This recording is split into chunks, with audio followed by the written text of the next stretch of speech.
I am an investigator or a researcher at the Moffitt Cancer Center. I'm in a program called Health Outcomes and Behavior, and the area of research that I'm most active in is looking at genetic testing for hereditary breast and ovarian cancer.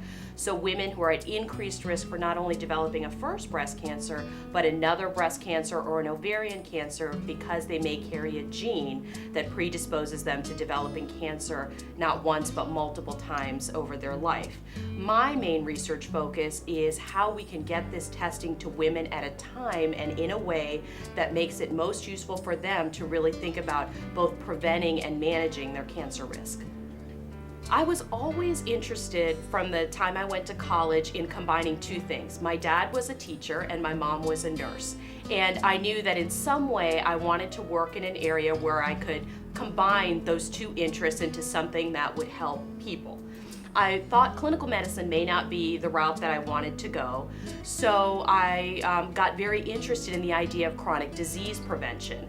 And the way that I got interested specifically in cancer as opposed to cardiovascular disease or other chronic diseases is that I worked with my dissertation with an advisor who had a research project looking at increasing mammography among underserved women.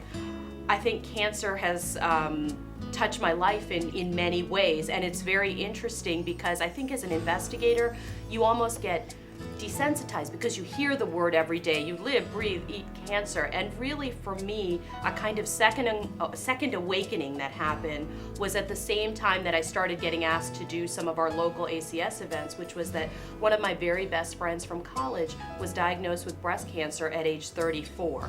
And so even though I've been around cancer professionally, it was almost like I was hearing the word again for the first time, and it renewed my desire to do things that made a difference. And I'll never forget, she said, we have to beat this disease and you have to keep on doing what you're doing because it does make a difference in the lives of women. State of Florida, it's me. It's one of your grantees.